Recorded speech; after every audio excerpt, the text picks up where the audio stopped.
France में भाई काफ़ी ज़्यादा दंगे चल रहे थे काफ़ी दिनों से, बट अभी जो है वो चीज़ें काफ़ी हद तक इतने टाइम बाद यूरोप में टोल टैक्स आया है फाइनली। यूपीआई भी मतलब अभी डील हुई है, खाली एफिल टावर की टिकट खरीदने के लिए है, पूरे फ्रांस में नहीं चल रहा अभी। एंड आज तो भाई हमने और स्कॉर्पियो ने रिकॉर्ड सेट कर दिया, एक ही दिन में 4 कंट्री स्टार्ट किया बेल्जियम से, उसके बाद गए फ्रांस के बाद आए जर्मनी के बाद स्विट्जरलैंड। भाई साहब 24 घंटे के अंदर अंदर 4 कंट्री। लो जी लो, बॉर्डर आ गया है स्विट्जरलैंड का। तो ऑफिशियली भाई अब मैं बोल सकता हूँ हमारी Delhi to London road trip की country number 22 and by road Scorpio के साथ country number 21, welcome to Switzerland. और विनियड ना लेने पे स्विट्जरलैंड के चलान ना भाई सबसे ज्यादा है पूरे यूरोप में, मतलब 800 यूरो, 900 यूरो, हजार यूरो, 1 लाख रुपए समझ रहे हो इंडिया के। Mais là, il va vers où là? Là, il va en Suisse, là. Suisse. Après, il revient en France. Je crois il va à Italie. 250 रुपए किलो गैस है भाई साहब, ये तो बहुत महंगा है। पर ये बायोगैस वही होती होगी, सीएनजी है मेरे ख्याल। फोन मैन तो लगा दिया भाई साहब, आगे पुलिस वाले खड़े हुए क्योंकि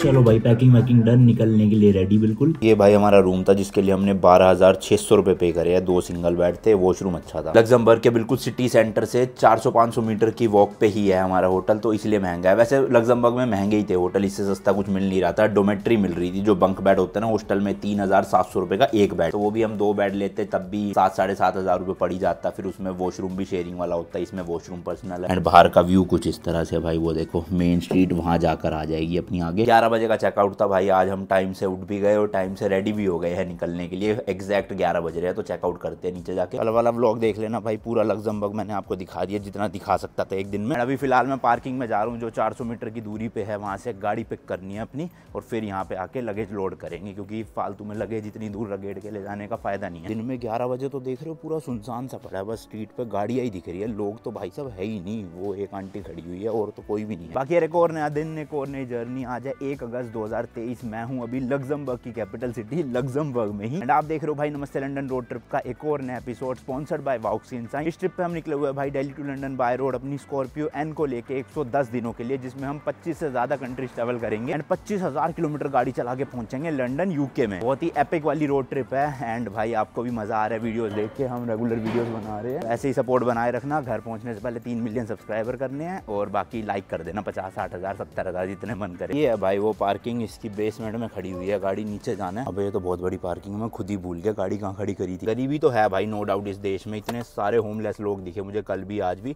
और अभी पार्किंग वाले भैया बाहर आके कहते हैं नो फिल्मिंग है। भैया पता नहीं क्या दिक्कत है, बताओ। पार्किंग में अपनी गाड़ी की वीडियो बना रहा हूँ, इनको क्या परेशानी है, उनकी थोड़ी वीडियो बना रहा हूँ। टोटल भाई 24.8 यूरो लगे हैं, 2500 रुपये इंडिया के पार्किंग के। तो ठीक है, मैंने 28-29 यूरो सोचा था बट कम ही लगे उस हिसाब से। बाहर निकाल लिया भाई गाड़ी, वो भाई सब तो अंदर वीडियो बनाने ही नहीं दे रहे थे। एंड ये पार्किंग का नाम है, गूगल मैप पे आप डाल के आ सकते हो।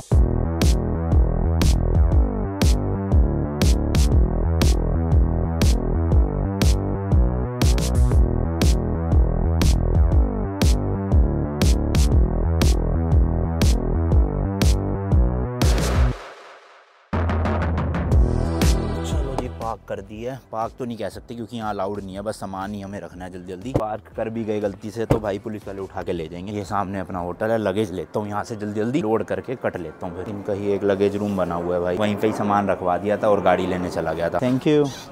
अब लगेज गिरेगा ध्यान से भाई। ओ भाई साहब बच गया, देख रहे हो टैलेंट। चलो जी चलो, लगेज डन। ये चार्जिंग वाले की ना तार बार बार निकल जाती है, इसको ढंग से सेट करना पड़ेगा भाई। इतना यहाँ तक आता है भाई, फिर यहाँ से केबल हम आगे की तरफ निकाल लेते हैं। बाकी यार आज का ये जो सफर होने वाला है ना लग्जमबर्ग से स्विट्जरलैंड की कैपिटल ज्यूरिख तक, जो कि है भाई 438 किलोमीटर एंड गूगल मैप 5 घंटे दिखा रहा है। क्योंकि स्विट्जरलैंड जा रहे हैं तो जो एंड का रास्ता होगा वो शायद से थोड़ा पहाड़ी रास्ता होगा, इसलिए टाइम ज्यादा दिखा रहा है, वरना इतने डिस्टेंस के लिए 4 घंटे काफी थे। ये देखो यहाँ पर है हम लग्जमबर्ग, कितना छोटा सा देश है ना। यहाँ से ये कवर करते हुए फ्रांस एंटर करेंगे आज हम, बट रुकेंगे नहीं। फ्रांस से फिर एग्जिट मारते हुए पहुंच जाएंगे स्विट्जरलैंड। फ्रांस हम वैसे तो जाने वाले हैं बट हमारी यूरोप ट्रिप की वो लास्ट कंट्री होगी, क्योंकि फ्रांस से ही हम एग्जिट लेके पहुंचेंगे लंदन यूके में। तो इसलिए अभी फ्रांस में कोई रुकने का सीन नहीं है, सिर्फ एंट्री होगी, एग्जिट होगी और tata bye bye. Let's go भाई, लोग निकला जाए। वैसे तो स्कॉर्पियो में इतना डिस्टेंस पता नहीं चलता, 1 गो में हो जाता है, बट रुकना तो पड़ेगा ही क्योंकि फ्यूल की भी जरूरत पड़ेगी। 500 किलोमीटर चलानी है गाड़ी। और दूसरा स्विट्जरलैंड में विनियड चलता है भाई 100%, वहाँ पे तो लेना ही पड़ेगा एंट्री करते, इसलिए वो भी ब्रेक चाहिए। 275 की रेंज है और एवरेज आ रही है 9.5 की। अभी मैं चलाऊंगा हाईवे पे तो वही 9.9 या 10 के आसपास एवरेज मेंटेन हो जाती है। और यार एक ना दिक्कत होगी थी, जब सर्विस करवाई ना तो उन्होंने बैटरी का टर्मिनल टाइट करने के लिए वो तार निकाली थी, तो उससे क्या होता है जो ट्रिप होती है ना भाई वो रीसेट हो जाती है। तो जो ट्रिप ए है वो तो यूरोप की चल रही है, बट जो ट्रिप बी थी ना ओवरऑल वो भाई रीसेट हो चुकी है। और ये ट्रिप बी ही मेन थी, क्योंकि जब हम दिल्ली से निकले थे ना इंडिया गेट से तब मैंने ये रीसेट करी थी, और अब ये पूरी की पूरी भाई साहब हट गई है। अब हमें पता नहीं चलेगा भाई कितने किलोमीटर टोटल हम ट्रिप पे करने वाले हैं ट्रिप के एंड होने पे। बट ये जो पूरी गाड़ी का मीटर है ना 15,000 चल चुकी है, इससे मैं एवरेज अंदाजा लगा सकता हूँ, क्योंकि सर्विस के टाइम पे ये शायद से 2,500-3,000 चली हुई थी। तो उसके बाद फिर कितनी चली है वो कैलकुलेट करना पड़ेगा बाद में। बाकी खाली यूरोप में भाई 4500 इसमें दिखा रहा है और 300 प्लस कर लो, जो शुरू में मैंने मतलब रीसेट नहीं किया था। तो अराउंड 5,000 किलोमीटर हम यूरोप में चला चुके हैं भाई गाड़ी।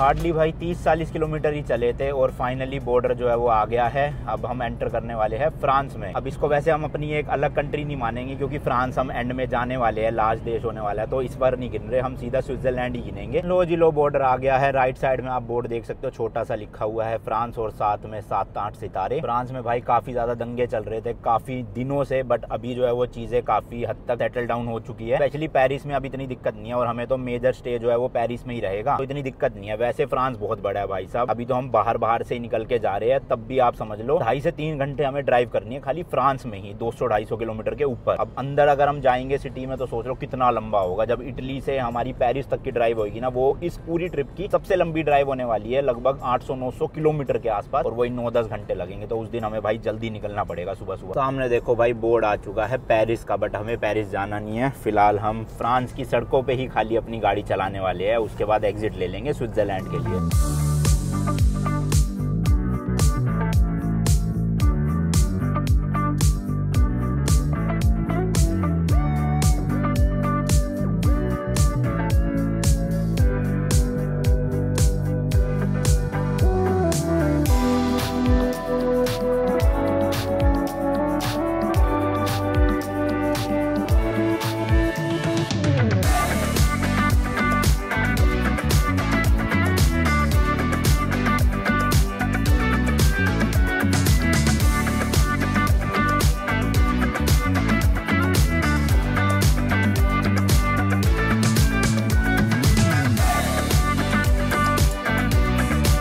भाई सामने एक फ्यूल स्टेशन आ गया है, यहाँ से डीजल भरवा लेते हैं। और साथ ही साथ भाई फ्रांस का भी तो विन्यट लेना पड़ेगा ना हमें, क्योंकि भैया हम फ्रांस के हाईवे यूज कर रहे हैं इस टाइम पे। तो अगर किसी पुलिस वाले ने रोक लिया और हमारे पास विन्यट नहीं हुआ तो भैया फिर चालान हो जाएगा। भले ही हम आज ही एग्जिट करने वाले हैं, बट हाईवे यूज हो रहा है ना, तो इसलिए लेना जरूरी है। साथ ही साथ भाई रेंज भी गाड़ी की खत्म पड़ी है तो डीजल डलवाना ही पड़ेगा। वैसे तो ये हाईवे है, थोड़ा सा महंगा होगा, बट अभी कोई रास्ता नहीं है, क्योंकि कोई भी टाउन आ नहीं रहा है, तो हाईवे ही ऑप्शन है। कोई 2 भाई यहाँ पे पेट्रोल है, 2 डीजल है। एक्टिव नॉर्मल कौन सा है? ये अल्टीमेट वाला महंगा होगा, ये वाला है नॉर्मल। यहाँ पे भी वही सेम सिस्टम है भाई, पहले अपना कार्ड लगाना पड़ेगा, उसके बाद ही आप डीजल भर सकते हो। कुछ इस तरह से लगाया, पिन विन सब पहले ही डलवा लेगा। ईरान की तरह यहाँ भी डीजल को ना गैस ऑयल बोलते हैं, तो हमें गैस ऑयल ही डलवाना है। कार्ड रिफ्यूज नॉट वैलिड बोल रहा है, ये क्या पंगा है भाई? पहले ही पिन विन डलवा लेता है जितना। इसका भी कार्ड भाई रिफ्यूज कर रहा है यहाँ पे। वैसे रेट भाई यहाँ डीजल का 1.889 यानी कि 190 रुपए के आसपास है 1 लीटर डीजल यहाँ फ्रांस में। जिसके पास कार्ड नहीं है भाई उसके लिए तो बड़ी दिक्कत है, अगर ऐसे भर नहीं पाए तो। देखो चली नहीं रही मशीन भाई साहब, काफी बड़ा फ्यूल स्टेशन है, देख रहे हो स्टारबक्स और KFC भी है। तो अंदर जाके ही पता करना पड़ेगा क्या सीन है, क्योंकि कैश में पे करने का कुछ तो ऑप्शन होता होगा भाई, ऐसा नहीं हो सकता। भाई साहब यहाँ तो पूरा सोवेनियर शॉप वगैरह सब है। तो इन्होंने भाई अंदर ही पैसे ले लिया एडवांस में 25 लीटर डीजल के, और अब मशीन जो है वो चालू हो जाएगी और 25 लीटर डीजल डल जाएगा। कितने का देख लो भाई, 47.23 यूरो, 4700 रुपीज का केवल 25 लीटर भाई साहब। ये चीज भी उन्होंने पहले ही पूछ ली थी कौन सा डलवाना है, तो मैंने बता दिया था डीजल नॉर्मल वाला। चल गया ना।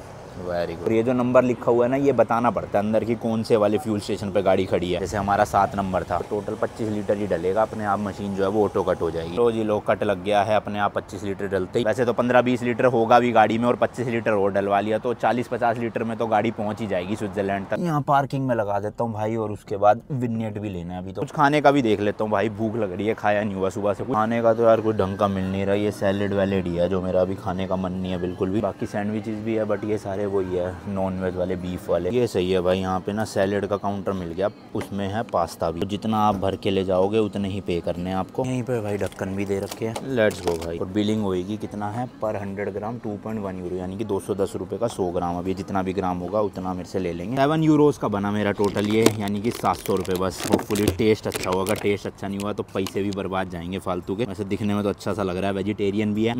ठंडा है तो अभी गर्म करना पड़ेगा, बट टेस्ट अच्छा है। लो जी ओवन मिल गया है, मस्त गर्म हो जाएगा। और हाँ सच, विनेट ये कह रहे हैं कि फ्रांस में चाहिए ही नहीं, गूगल पे लिखा है कि विनेट की रिक्वायरमेंट है, ये कह रहे नहीं चाहिए। तो पता नहीं भाई, जब मिल तो रहा ही नहीं है, बाद में देखेंगे। चलो जी, गर्मा गर्म पास्ता इज रेडी। अब जो है भाई हम इसको खा सकते हैं मजे से। तो यहाँ पे विनेट नहीं चाहिए भाई, ये देखो टोल टैक्स आ गया, लेकिन इतने टाइम बाद यूरोप में टोल टैक्स आया फाइनली। अब यहाँ पे हमें कैश में डालना पड़ेगा, या हो सकता है यहाँ पे स्लिप मिले, फिर पे आगे जाके करना हो। तो वही भाई कार्ड से पेमेंट करनी पड़ेगी, कितनी है वो पता चलेगा जब। लेट्स गो भाई। चलो जी, खुल गया है। और चीनी नहीं निकलेगी मेरे ख्याल, छोड़ो निकाल के गया भाई, बंद ही ना हो जाए, छोड़ो। कार्ड टैप तो करवा लिया भाई, लेकिन कोई स्लिप फ्लिप नहीं दी इन्होंने यहाँ पे। टोटल भाई अकाउंट में से 440 रुपये कटे हैं, यानी कि अराउंड 4.4 यूरोज कटा है इसका toll.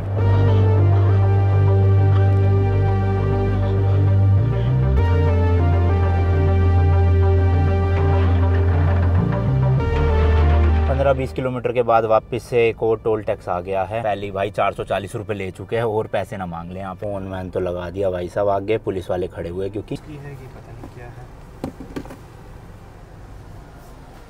Bonjour messieurs, dames, messieurs, pardon. English. Two person here? Yes, two person. Where are you coming from? We are coming from Luxembourg. Luxembourg. Yes. And then you're going to now? Switzerland. And what do you do in Luxembourg? No, we are traveling. We are from India. From India to London. India. To London. You by plane? To By- Luxembourg? By Yes. car. By car from Yes, India? yes. Really? Yeah, here it is. From Okay, you're making a trip. from India to London. Yes, yes. India. Okay, good. You are in the YouTube now? Yes, yes. By the name of Indian backpacker. What's the name? Indian backpacker. Indian backpacker. Okay. You're welcome, sir. हाँ, thank you. Okay, या bye-bye. Bye. Europe में ना highway पे ज़्यादातर police वाले खड़े नहीं होते कभी भी, और हमें तो ऐसा कभी भी रोका नहीं है। ईरान में ही रोका था एक बार, टर्की में भी नहीं रोका। बट अब भाई साहब इतने टाइम बाद ऐसे टोल टैक्स भी आज ही आया, और इतनी सारी पुलिस भी खड़ी हुई थी। तो वही नॉर्मल क्वेश्चन कि लग्जमबर्ग से आए हो तो वहाँ क्या करते हो, तो हमने बता दिया भैया सिंपल की टूरिस्ट है, इंडिया से लंदन की जो है वो ट्रिप कर रहे हैं बाय रोड। तो फिर मैप वैप देख के हैरान हो गए। बाकी यूट्यूब चैनल का नाम पूछ लिया, और एक ये पर्ची मिली है भाई। अब ये शायद से एंट्रेंस हुई है हमारी सेकंड एक्सप्रेस वे या हाईवे पे। अब जैसे ही हम इस एक्सप्रेस वे या हाईवे से एग्जिट लेंगे, उस टाइम पे हमें पे करना पड़ेगा। फ्रांस में भाई काफी टाइम से दंगे चल रहे थे, काफी लोग हमें मैसेज भी कर रहे थे, ईमेल आ रहे थे, बट अभी जो है वो चीजें काफी ज्यादा सेटल डाउन हो चुकी है भाई। पेरिस तो बिल्कुल ही दिक्कत नहीं है वहाँ पे, मतलब सब स्मूथ हो चुका है, टूरिस्ट भी बहुत जा रहा है। तो शायद से ये चेकिंग वेकिंग इसलिए चल रही थी उन दंगों की वजह से, दूसरे देशों से लोग आके यहाँ पे कुछ फालतू की वो हुड़दंग ना मचाए। मेरे को ये तो यही लगता है। बाकी हाईवे के बीचम बीच खड़े होने का रीजन कोई और हो नहीं सकता, इतनी पुलिस वो।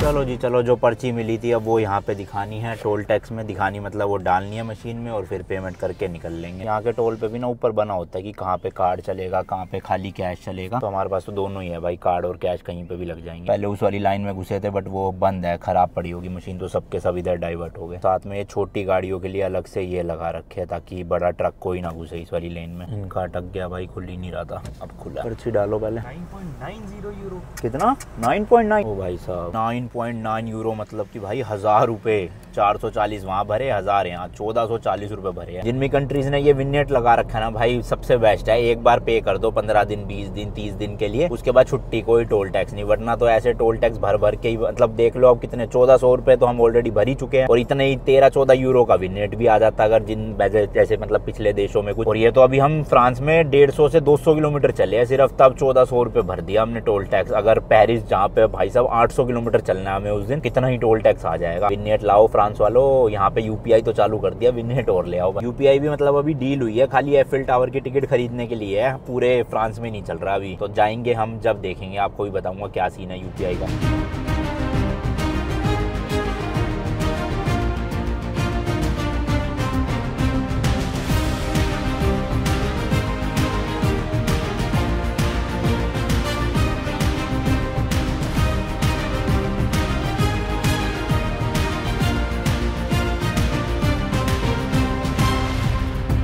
स्विट्जरलैंड का बॉर्डर भाई आने ही वाला है, 15-16 किलोमीटर रह गया है, बट अभी यहाँ पे बड़ा तगड़ा वाला जाम लगा पड़ा है। दूसरी वाली रोड तो खुली हुई है, हमारी वाली रोड पे ही जाम है। और बॉर्डर क्रॉस करने तक मेरे ख्याल से पूरे फ्रांस में 210 किलोमीटर के आसपास ड्राइव करी है हमने। उसके बाद बॉर्डर से भी जो है स्विट्जरलैंड की जो सिटी है ज्यूरिख, वहाँ तक 210 किलोमीटर बचा हुआ है। टाइम भाई 3:52 हो गए हैं, तो 2.5-3 घंटे और लगेंगे, वही 6:30-7 बजे तक पहुंच जाएंगे ज्यूरिख। यहाँ पे भाई वही है, कंस्ट्रक्शन का काम चल रहा है रोड पे, इसलिए जाम लगा हुआ है, क्योंकि उधर वाली रोड तो साफ खुली हुई है। बीच में यहाँ पे देखो ना ये लगा रखे है, तो वही है, इधर वाली रोड बन रही होगी, और सारा जो ट्रैफिक है हमारी साइड का वो एक ही लेन में डाइवर्ट कर दिया गया, जिसकी वजह से स्लो चल रहा है सब कुछ। फ्रांस के जितने भी ये वाले हाईवे या रोड देखे ना भाई, इतने ज्यादा अच्छे से नहीं लगे। मतलब लास्ट की जो 3-4 कंट्रीज थी ना, उनकी रोड भाई बिल्कुल मक्खन, यहाँ की इतनी स्मूथ भी नहीं थी, प्लस कई जगहों पे कंस्ट्रक्शन भी चल रही है। पेरिस के वहाँ पे पता नहीं क्या, वैसे मैंने ना पेरिस की कई लोगों की वीडियोस देखी है, बड़ा बुरा हाल हुआ पड़ा वहाँ पे, हर जगह कूड़ा कचरा यही सब फैला हुआ है। तो पता नहीं, बाकी एक बार जाएंगे हम, अच्छे से एक्सपीरियंस करेंगे। लो भाई, अब तो रॉन्ग साइड वाली रोड पे ही डाइवर्ट कर दिया है, हमारी वाली रोड पूरी ही बंद है। मेरे ख्याल आगे तक जो है वो कहीं ना कहीं कंस्ट्रक्शन चल रही होगी। गाड़ी की भाई साहब एवरेज 10.4 की कर दी है, मस्त चला के एकदम क्रूज पे लगा के ना। बस ये 11 टच हो जाए किसी दिन, तो ऐसे ना सुकून सा मिल जाएगा कि हाँ भाई सब डीजल ऑटोमेटिक स्कॉर्पियो में 11 की एवरेज निकाल ली, क्योंकि इंडिया में तो निकलना मुश्किल है, स्पेशली मेरी गाड़ी में तो पता नहीं निकलती नहीं है कभी भी। ये देखो भाई, थोड़ा सा आगे आए तो रोड रोलर वगैरह चल रही है, तो वही है, प्लेन कर रहे हैं बिल्कुल। अभी नई सड़क बन रही है, यहाँ पे 4 कोर को डाला पड़ा है पूरा। एंड चलो जी भाई, फाइनली अपनी वाली रोड जो है वो यहाँ से शुरू हो जाएगी, और ट्रैफिक भी जो है वो खत्म हो गया, तो मस्त अब हम वापस से 130-40 की स्पीड में चला सकते हैं। बट ज्यादा देर के लिए नहीं भाई, क्योंकि अभी हमें हाईवे से एग्जिट लेना है और लेफ्ट की तरफ मुड़ना है, क्योंकि वहीं पे ही स्विट्जरलैंड का बॉर्डर है।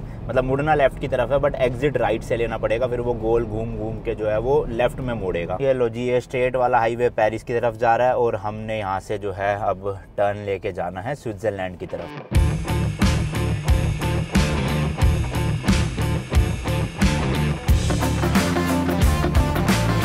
अभी तक भाई किसी भी बोर्ड पे ना स्विट्जरलैंड की कोई भी सिटी का नाम लिखा नहीं आया। वैसे तो हर कंट्री में दूसरी कंट्री की सिटीज के नाम लिखे आ जाते हैं, क्योंकि टेनेगन कंट्रीज है और बॉर्डर बीच में होते नहीं है, तो ऐसी वो लिख देते हैं दूसरी कंट्रीज में भी वहाँ की सिटीज के नाम। बट यहाँ पे अभी कहीं भी स्विट्जरलैंड का नाम वो निशान नहीं दिख रहा। चलो जी चलो, बॉर्डर वाली रोड आ चुकी है। अब आगे जाके एक रिवर आएगी, बस वो रिवर क्रॉस करते ही हम स्विट्जरलैंड एंटर कर जाएंगे। मतलब एक तरफ रिवर के है फ्रांस और दूसरी तरफ है स्विट्जरलैंड। यहाँ भी भाई बोर्ड देखोगे ना, कहीं पे नहीं लिखा हुआ, ये पोर्ट तो लिखा हुआ है कोई सा, बट स्विट्जरलैंड का नहीं है नामो निशान बिल्कुल। ये है भाई वो ब्रिज, एंड नीचे आप देख सकते हो पूरी रिवर है। और फाइनली जो हम एंटर करने वाले हैं, जी हाँ भाई, ये देख लो राइट में बोर्ड आ गया है ड्यूचलैंड करके, स्विट्जरलैंड नहीं लिखा हुआ है यहाँ पे। वो सामने भाई आपको स्विस एल्प्स देखने को मिल जाएंगे, और पहाड़ी रास्ता जो है वो शुरू हो ही गया ऑलमोस्ट, क्योंकि आप देख सकते हो रोड जो है वो एक ही हो गई है। हाईवे पूरे खत्म भाई साहब, इधर ही ट्रैफिक चलेगा सामने वाला, और इधर से ही हम जाएंगे। बाकी फ्यूल स्टेशन ढूंढना है, क्योंकि विनियट लेना है, और डीजल की तो जरूरत पड़ेगी नहीं, अभी है टंकी में काफी। और विनियट ना लेने पे स्विट्जरलैंड के चलान ना भाई सबसे ज्यादा है पूरे यूरोप में, मतलब 800 यूरो, 900 यूरो, 1000 यूरो, 1 लाख रुपए समझ रहे हो इंडिया के। तो विनियट लेना बहुत जरूरी है, और कम से कम भाई 1 साल का मिलता है यहाँ पे, उससे कम का विनियट ही नहीं है। अब कितने का मिलेगा वो पता करना है। यहाँ आते ही भाई फिर से ट्रैफिक, हालांकि रोड तो अलग अलग हो गई है हमारी और सामने वालों की, बट जाम लगा पड़ा है काफी। एंड भाई साहब ये लो जी, ट्रैफिक जैसी खत्म हुआ, मेन हाईवे वापस शुरू हो गया। तो अब स्विट्जरलैंड के हाईवेज पे हम चलाने वाले हैं गाड़ी मस्त। ज्यूरिख यहाँ से टोटल 200 किलोमीटर है, और जिसमें से 110 किलोमीटर का तो ये बिल्कुल स्ट्रेट हाईवे है, यानी कि मस्त स्पीड मेंटेन हो जाएगी, और पहाड़ी रास्तों की टेंशन नहीं है 110 किलोमीटर तक। A few minutes later. भाई लोग एक बहुत भारी मिस्टेक हो गई है, हम स्विट्जरलैंड में एंटर नहीं करे, हम जर्मनी में एंटर कर गए हैं। तो मैप में ध्यान ही नहीं दिया था उस टाइम पे कि फ्रांस के बाद जर्मनी आएगा, थोड़ा सा पार्ट है जर्मनी का, ये जो मैं आपको हाईवे बता रहा था ना, फिर जाके जो है वो फाइनली स्विट्जरलैंड आएगा। तो तभी वहाँ पुल पे लिखा हुआ था भाई ड्यूचलैंड। मुझे ड्यूचलैंड पढ़ के लगा कि क्या पता स्विट्जरलैंड को भी ड्यूचलैंड ही बोलते हो, बट ऐसा नहीं है भाई, ड्यूचलैंड मतलब जर्मनी ही है और जर्मनी के हाईवे पे अभी हम चल रहे हैं। तो अभी ये जो 110 किलोमीटर का स्ट्रेट रोड है ना, ये जर्मनी का है एक्चुअल में, जर्मनी का ऑटोबान आप कह सकते हो। फिर जाके जो है वो स्विट्जरलैंड शुरू होगा और वहां पर फिर प्रॉपर पहाड़ी इलाके दिखेंगे। ग्रीनरी तो देखो जर्मनी में भी है, स्विट्जरलैंड में हो सकता है कुछ ज्यादा ही देखने को मिल जाए। यूरोप में ये जितनी भी शेंगन कंट्रीज है ना भाई, यहाँ पे काफी ज्यादा होच पोच है, रास्ते कहीं कहीं से निकल रहे हैं। आप भी सोच रहे होंगे कि सीधा भाई हमने बेल्जियम से स्विट्जरलैंड क्यों नहीं एंटर करा, ये अलग अलग देश क्यों चेंज कर रहे हैं। तो होता क्या है ना, गूगल मैप आपको मेन बेस्ट वाला जो हाईवे वाला रास्ता होता है ना वो दिखाता है। अब देखो रास्ता तो था कि हम साइड से फ्रांस में से भी उधर निकल सकते थे, बट वो गाँव के रास्ते होते, तो इसलिए गूगल मैप के अकॉर्डिंग जो हाईवे का रास्ता था उसके लिए हमें जर्मनी एंटर करना पड़ा और फिर जर्मनी से स्विट्जरलैंड। तो सुबह तो देखा मैप में, तब पता नहीं चला क्योंकि छोटा सा ही पार्ट था ऐसे बार बॉर्डर से जर्मनी का। बट अभी मैं देख रहा था मैप तो एकदम से भाई सब दिखा, मैंने कहा वो जर्मनी में एंटर कर चुके हैं। तभी स्विट्जरलैंड का कहीं पे नामो निशान नहीं आ रहा था और वो ड्यूचलैंड भी इसलिए लिखा था। एंड आज तो भाई हमने और स्कॉर्पियो ने रिकॉर्ड सेट कर दिया, एक ही दिन में 4 कंट्री। स्टार्ट किया बेल्जियम से, उसके बाद गए फ्रांस के बाद आए जर्मनी के बाद स्विट्जरलैंड। भाई साहब 24 घंटे के अंदर 4 कंट्री। पता नहीं क्या हो रहा है, आज गलती हो जा रही है। अभी एक फ्यूल स्टेशन पे रुके थे और ध्यान आया कि भाई साहब आज सुबह हम बेल्जियम से थोड़ी लग्जमबर्ग से चले थे, तो 4 कंट्री जो थी वो पहली लग्जमबर्ग थी उसमें से। पता नहीं कहाँ दिमाग जा रहा है भाई, आज उल्टा हो जा रहा है सब कुछ। यहाँ पे कुछ खाने के लिए ले रहा था अभिषेक, इसलिए रुके हैं। और रेट देख लो भाई 1.94 यानी कि 194 रुपए लीटर डीजल मिल रहा है यहाँ पे। देखो मैं आपको थोड़ा मैप के थ्रू समझाता हूँ आज क्या गड़बड़ हुई है। हमने स्टार्ट किया था भाई यहाँ से लग्जमबर्ग से, तो लग्जमबर्ग से जब हम एंटर करे फ्रांस में, तो ये पूरा फ्रांस का एरिया देखो, इतना कवर किया हमने फ्रांस। उसके बाद हमें लगा ये फ्रांस के बाद सीधा स्विट्जरलैंड आ रहा है, बट स्विट्जरलैंड नहीं, देखो ये फ्रांस की बाउंड्री है, ये स्विट्जरलैंड की बाउंड्री है। तो ये जो बीच के आप 2 डॉट देख रहे हो ना, लाइन बनी हुई है, ये एक्चुअल में भाई पूरा जर्मनी है, क्योंकि बहुत बड़ा है भाई जर्मनी। तो इस टाइम पे हम यहाँ कहीं पे है जर्मनी में। अब यहाँ से एग्जिट लेंगे, ये वाला बॉर्डर क्रॉस करके फिर पहुंचेंगे स्विट्जरलैंड में यहाँ पर। तो अब आई होप आप अच्छे से समझ गए होंगे क्या गड़बड़ हुई है पूरी की पूरी।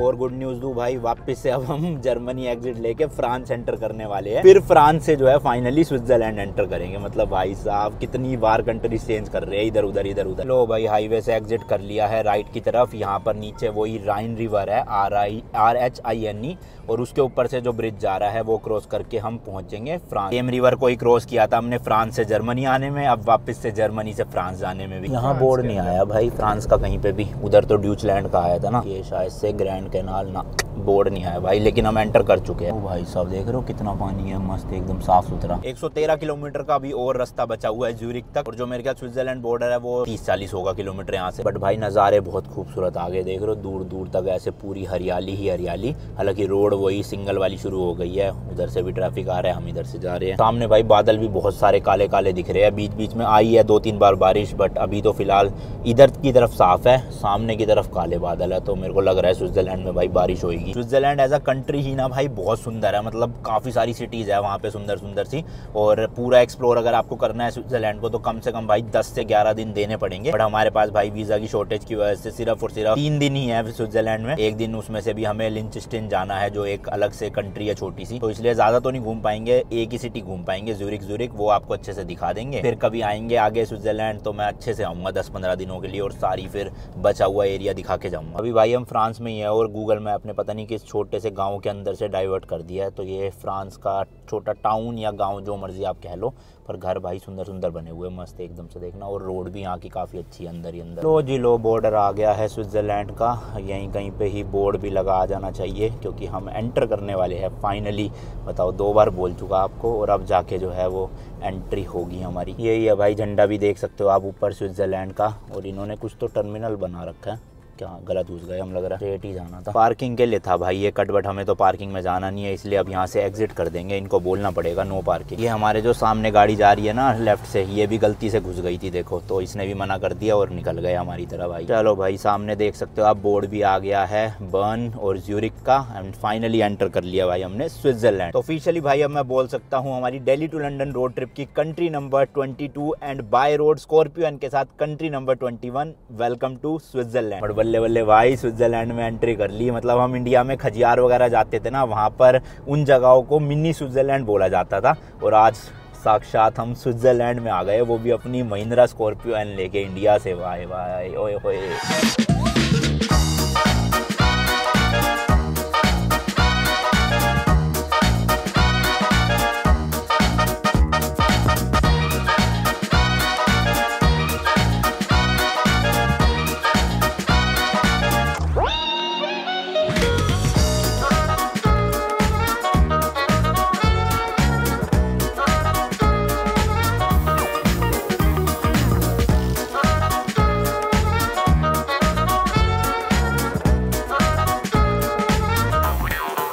चलो भाई फ्यूल स्टेशन भी मिल ही गया मेन हाईवे पे। गाड़ी वहाँ पे खड़ी कर दी है भाई, और यहाँ पे है काफ़ी सारे स्टेशन। वो स्पार है यहाँ पे तो भाई साहब, तो इनसे पता करते हैं चल के विनेट का। मिल तो जाना चाहिए वैसे 100%। Excuse me, do you have vignette for car? Vignette yes for 1 year? Yes. And how much? 40 francs. 40 francs and in euros? Is more. Okay thank you Bye. भाई। लो भैया ये मिल गया है विनेट 40 फ्रैंक्स। कन्वर्जन अभी देखना पड़ेगा कार्ड से कितने पैसे कटे हैं, बट बहुत महंगा है क्योंकि ये 1 साल का मिला है भाई। स्विट्जरलैंड आते भाई फ्रूट्स ही फ्रूट दिखने को मिल गया। अभी तक तो कहीं पे भी फ्रूट्स दिखते नहीं थे, बट ये देखो 150 ग्राम वाला है भाई 5.6 यूरो, यानी कि 560 रुपये। शायद से यूरो नहीं होगा, फ्रैंक है। हाँ CHF फ्रैंक। महंगा ही है यार देखा जाए, जरा सा रब्बा था। यूरो का कन्वर्जन देख लो 43 यूरो है। ओके 4300 रुपये का विनेट लिया भाई साहब स्विट्जरलैंड में। खैर कोई नहीं, यहीं का ही महंगा था, बाकी सब जगह का तो 1300-1400 में मिल जाता है। स्विट्जरलैंड भाई काफी छोटी कंट्री है, इसलिए 1 साल का इनका 43 यूरोज का है, यानी कि 4300। तो अब आप अनलिमिटेड जो है जितना मर्जी ट्रैवल कर सकते हो कहीं पे भी, मतलब कोई टोल टैक्स नहीं आएगा, कोई कुछ नहीं, घूमते रहो मस्त अपना 1 साल तक। बट हमें 1 साल नहीं भाई 2-3 दिन के लिए ही चाहिए था, तो कोई बात नहीं, ऑप्शन नहीं था कोई 10 दिन का 15 दिन का। हर देश में 10 दिन का मिल जाता था या 1 महीने का मिल जाता था, लेकिन यहाँ स्विट्जरलैंड में मिनिमम 1 साल का तो लेना ही पड़ता है भाई साहब। ये बायोगैस की मशीन लगी हुई है और ये इतनी महंगा है यहाँ पे, 2.6 यूरो पर केजी। 250 रुपये किलो गैस है भाई साहब, ये तो बहुत महंगा है। पर ये बायोगैस वही होती होगी, CNG है मेरे ख्याल। डीजल और पेट्रोल का भी रेट दिखाई देता हूँ आपको, लगे हाँ वही 2 तरह के पेट्रोल है, 2 तरह के डीजल है। हाँ ये वाले डीजल है देखो, तो मैं इसको निकालूंगा तब पता चलेगा रेट। यहाँ पे आया ही नहीं भाई। हाँ ये रहा 1.95, यानी कि 190 रुपये पर लीटर डीजल है। और ये नॉर्मल वाला था, अल्टीमेट वाला महंगा होगा। एंड पेट्रोल नॉर्मल वाला है भाई 1.91, ऑलमोस्ट सेम ही है, ज्यादा फर्क नहीं है रेट का। बट ये है यहाँ पे कार्ड लगाने की जरूरत नहीं है, आप सीधा भर सकते हो, फिर अंदर जाके पे करो। अब ये नहीं पता भाई इसको चिपकाना होता है या फिर खाली रखना होता है, तो एक बार अंदर जाके कंफर्म करे आता हूँ, क्योंकि हो सकता है विंडशील्ड पे चिपकाना हो। Excuse me, do we have to stick this or? The instruction is at the back. You can read it. हाँ okay Just open it. Okay thank you. तो वो कह रहे बैक साइड में इंस्ट्रक्शन लिखे हुए हैं, ये देखो। हाँ तो चिपकाना है भाई, विंडशील्ड पे चिपकाना है, बाकी देशों में नहीं चिपकाने की जरूरत थी। एक हमें ऑस्ट्रिया में स्टिकर मिला था, बट वो चिपकाना नहीं था, बस रख सकते थे। इसको तो चिपकाना पड़ेगा, चिंता मत करो। मतलब ये कोई भी ना ऐसे निशान नहीं छोड़ता विंडशील्ड पे, तो जब हम एग्जिट करेंगे यहाँ से उतार सकते हैं। वैसे तो मैं उतारूंगा नहीं भाई, गाड़ी में एज अ सोविनियर चिपका रहेगा, क्या ही दिक्कत है उसमें। वही है सेम टू सेम भाई, जैसे फास्ट टैग हम शीशे के नीचे चिपकाते हैं ना, या तो वहाँ चिपका लो या ड्राइवर साइड पे ऊपर या यहाँ पे। तो ये 3 स्पॉट पे ही जो है वैलिड माना जाएगा, वरना नहीं है। तो भाई पढ़ के ही लगाना, अच्छे से पता चले कहीं फालतू में 4000 रुपये का नुकसान हो। तो शीशे के नीचे तो मेरा डैश कैम लगा हुआ है, बट यहाँ पे जगह लग रही है। हाँ यहाँ चिपक जाएगा सही, सिंपल है भाई। ऊपर से ये कागज हटाना है कुछ ऐसे, एंड भाई यहाँ पे है जो इसको लगा देते हैं। चलो जी लेट्स गो। अब सही है भाई, वैसे तो निकल जाता है ये, मैंने पढ़ा था कहीं पे, तो कोई दिक्कत नहीं आएगी, बट मैं निकालूंगा नहीं, एज अ सोविनियर अच्छा है। फ्रॉम दिल्ली है। And you? France, from France. Okay What? From Iran, Turkey, then Europe. Mais là, il va vers où là? Là, il va en Suisse, là. Suisse. Après, il revient en France. Je crois il va à Italie. Italy, then France. Italy, very good. Huh? Then Nice Calais Italy. port. Calais to Dover port Ah, ok. by underground tunnel. Italie, nice. Hein? Nice. Italie, Suisse aussi, nice. Okay. Suisse, Uh-huh. Italie, Nice look paysage. Okay. Mountain. Comment tu dis le décor? C'est quoi? Nice, nice, Nice. nice. Okay. Go to Indian. By ship. By ship. Yes. Shit. London to Mumbai by ship. Okay. Yeah. Nice to meet you. Okay, bro. Morocco, Morocco. Morocco. Go to Morocco.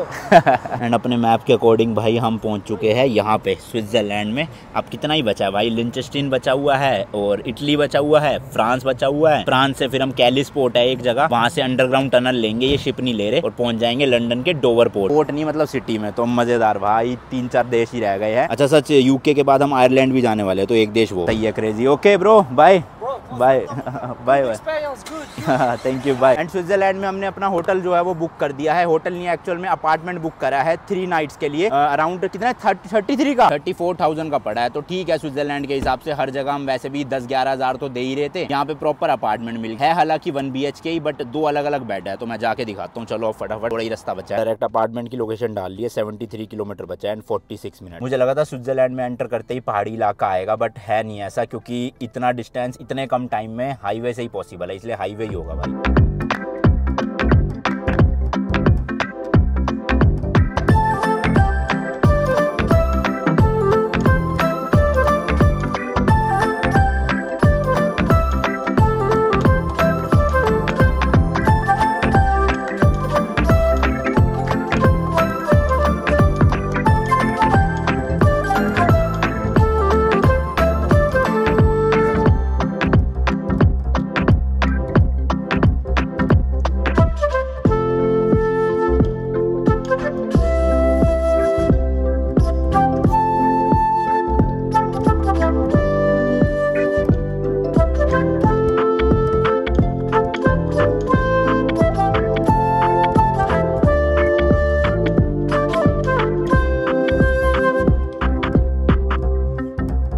ये देखो भाई, जा रही है Zurich की tram और बस हम पहुंच ही गए हैं। लेफ्ट मुड़ते ही 300-400 मीटर पे है अपार्टमेंट कहीं। बड़ी ही ना पॉजिटिव सी वाइब आ रही है भाई साहब शहर में। अभी तो मतलब जस्ट एंटर ही की है, फिर भी मजेदार है यार। देखना घर वर कैसे है। दिखा तो भाई यहीं कहीं पे ही रहा है अपार्टमेंट, शायद से यही वाली बिल्डिंग है और इसी किसी फ्लोर में ही अपार्टमेंट है। अभी फोन लगाते हैं ओनर को और उनसे पूछते हैं पार्किंग का भी क्या सीन है, वो भी देखना है। यहाँ BMW की भाई 850 खड़ी हुई है, ये भी सही लगती है यार वैसे साइज वाइज देखा जाए ना। बट 1250 GSA का कोई मुकाबला नहीं है, उसका टैंक साइज ओहो ह्यूज भाई।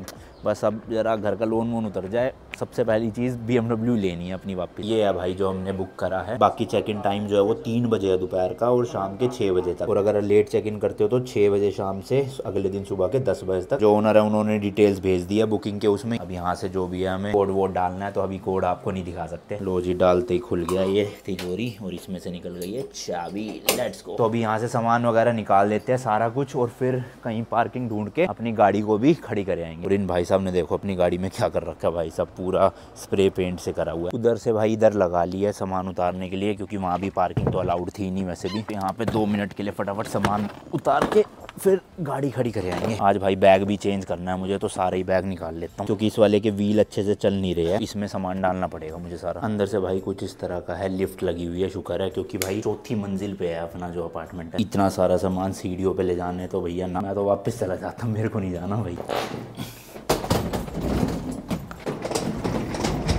सामान रख लिया भाई, लिफ्ट छोटी सी है और जल्दी जल्दी नीचे भी आना पड़ेगा, क्योंकि गाड़ी ना हमने गलत लगा रखी है। पता चले थोड़ा सा लेट हुए और पुलिस वाले गाड़ी उठा के ले गए। लो जी, आ गई है।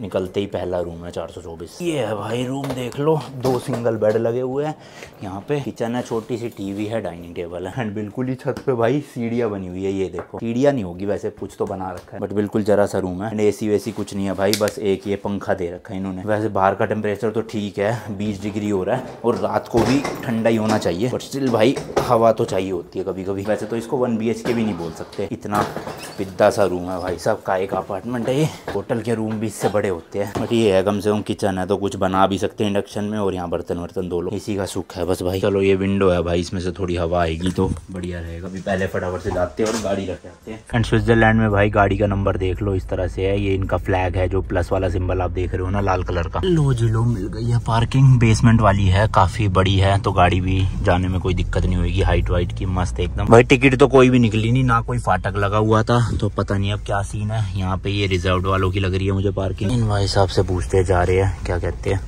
Excuse me, do we need any ticket for parking over here? From where we will get the ticket? When you come in, but there was no. they Yeah, were yeah. open, so It was open, Yeah. so we don't need to pay. no, I don't think so. Free parking. Because you can leave. Yes. Otherwise, if you take a ticket, हाँ you have to pay it Yeah, to leave. yeah. Got it. And when it's open, then you can leave. Okay Got it. Okay. Okay. Thank you. See that, just around here, the red ones. are Okay, fine. allowed. Yeah. So red ones are not allowed. Well, they are allowed. They आ They रहा are है। allowed. Okay, fine. Okay. Thank you. Thank you. Welcome. तो ये red वाली जो parking है ये वाली अलाउड है, यहाँ खड़ी कर देते हैं हम। ये बंदा लग तो स्विट्जरलैंड का ही रहा था। एंड भाई अच्छे लोग हैं वहाँ, जो सुपरमार्केट में मिले वो भी ऐसे हंसती खेलती से बात कर रही थी, वरना यूरोप में लोग थोड़े सड़े से रहते हैं। तो टेक्निकली अगर अंदर आने के लिए मशीन नहीं लगी थी स्लिप वाली, तो जाते वक्त भी खुला ही हुआ है भाई, तो हो सकता है फ्री हो, बाकी पता नहीं। फ्री हुई तो भाई मजा आ जाएगा। मैं तो सोचा था स्विट्जरलैंड है तो महंगी मिलेगी पार्किंग बहुत ज्यादा, और यहाँ तो पैसे बच गए तो बल्ले बल्ले। यहाँ पे करने वाली मशीन तो लग रही है कि इसमें टिकट डालो और फिर कार्ड से पेमेंट कर दो, बट टिकट मिलनी भी तो चाहिए, पेमेंट कहाँ से करें। यहाँ से ली थी हमने एंट्रेंस, ये भी खुला हुआ है गेट, और ये फाटक भी खुले हुए हैं निकलने के लिए भी और चलने के लिए भी। देखो वैसे मशीन तो है इनके पास यहाँ टिकट वाली, बट टिकट तो निकल भी नहीं थी, और फाटक लगा होना चाहिए ना भाई। या तो कुछ खराबी है या फिर पता नहीं क्या सीन है। ये देखो दबा रहे हैं, निकल ही नहीं रही, बस ये वन मूवमेंट लिखा आ रहा है। ये देखो नो टिकट अवेलेबल। कोई नहीं भाई, जब हम निकालेंगे ना जिस दिन, बस ये खुला मिलना चाहिए। अगर ये खुला नहीं मिला तो दिक्कत हो जाएगी। यहाँ भी भाई बाकी स्कूटर वगैरह आपको मिल जाएंगे, बोल्ट और एक दो कंपनीज और है। मेरे पास लाइम वाली ऐप जो है ना, उसका सब्सक्रिप्शन पड़ा हुआ है अभी भी 25-30 मिनट, और वो यहाँ अवेलेबल भी है, वही ले लेते हैं। ये देखो भाई ये भी है ब्रांड यहाँ टीयर करके। यहाँ से अपना अपार्टमेंट जो है वो 1.5 किलोमीटर है, तो पैदल तो नहीं जाया जाएगा भाई, स्कूटर ही लेना पड़ेगा। लो जी लो, लाइम मिल गई है अपने को, मजेदार। हर कंट्री में आपको बता ही चुका हूँ मैं, स्कैन करना होता है फिर स्कूटर स्टार्ट हो जाता है। तो चलो जी इसको लेके चलते हैं। लो जी आ गया हूँ अपार्टमेंट में, और ये पंखा लगाने लगा भाई साहब। ये तो चलो ठीक है 3 पिन वाला, बट ये सॉकेट देखो भाई साहब, एक में ही 3 लग जाएंगे ऐसे, 1 2 3। क्या सही है ना भाई। पंखा तो भाई चलाना पड़ेगा, अंदर ना घमस सी हो रही है, बाहर ठंडक है, तो खिड़की खोल लेता हूँ और साथ में यहीं पे पंखा लगा देता हूँ, ताकि बाहर की मस्त हवा जो है पंखा अंदर फेंके, वरना तो भाई बैंड बज जाएगी रात को।